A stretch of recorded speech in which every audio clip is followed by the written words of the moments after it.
معاون خصوصی عرفان قادر اس وقت پریس کانفرنس کرے ہیں، آپ کو براہ راست لے چلتے ہیں۔ یہ جو کرپشن ہے بدعنوانی ہے، جس کی وجہ سے کہ ہم اکاؤنٹیبلٹی ہر ملک میں ہوتی ہے، اس کی ضرورت کیوں پیش آتی ہے اور وہ ہوتی کیا ہے، کرپشن ہوتی کیا ہے۔ تو میں نے بہت سی ڈیفینیشنز اس کی دیکھی ہیں کرپشن کی، اور آپ کی آسانی کے لیے میں وضاحت کرتا چلوں کہ ہر وہ فعل جس سے کہ کسی کو کوئی ناجائز فائدہ ہو یا ناجائز نقصان ہو اور جس کی کہ قانون اجازت نہ دیتا ہو، تو سمپل ورڈز میں اس کو ہم کرپشن کہتے ہیں۔ اور ساری دنیا میں بڑی اسٹرانگ ریئلائزیشن ہے، بہت اسٹرانگ ایک احساس پیدا ہو چکا ہے ساری دنیا میں، اب سے نہیں، تقریباً کو پچھلے کوئی 30-40 سالوں سے۔ اور اسی وجہ سے اقوام متحدہ نے اس میں خود بہت انٹرسٹ لیا، اور انہوں نے United Nations convention against corruption 2004 ایک انسٹرومنٹ ہے یونائٹڈ نیشنز کا، اور تمام دنیا کے جو ممالک ہیں وہ اس کے سگنیٹری ہیں،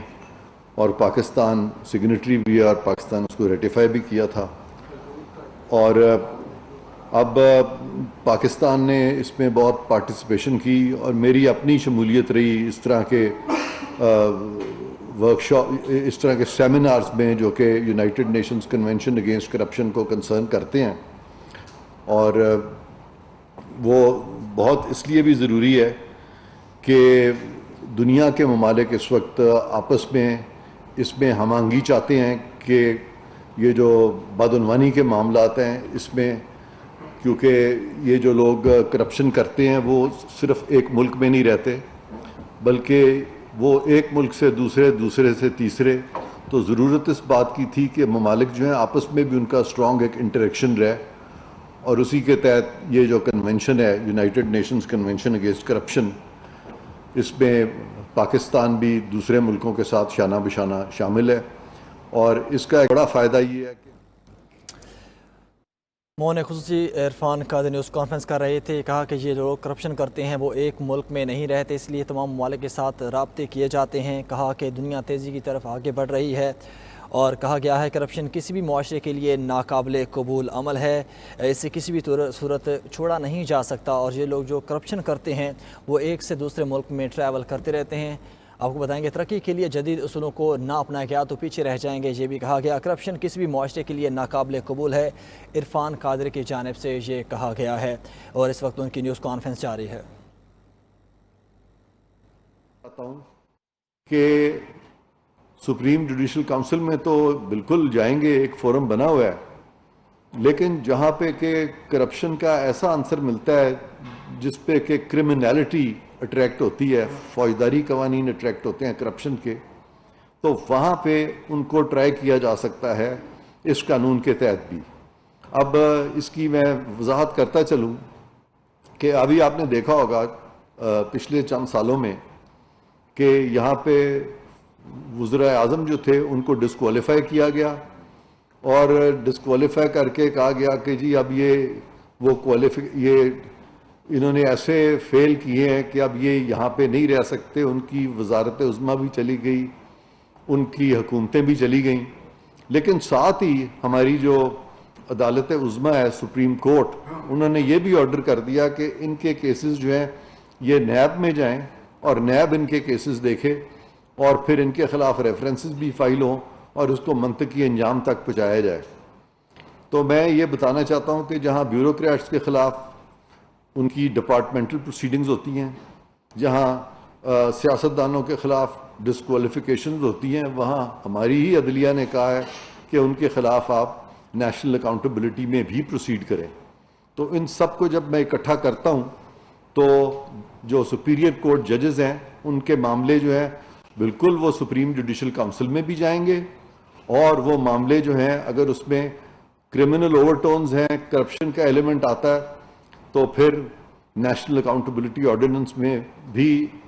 جورسڈکشن ہے نیشنل اکاؤنٹیبلٹی بیورو کو، اور وہ بھی اس چیز کو دیکھ سکتے ہیں۔ اور جیسے میں نے کہا کہ اس قانون میں کوئی بھی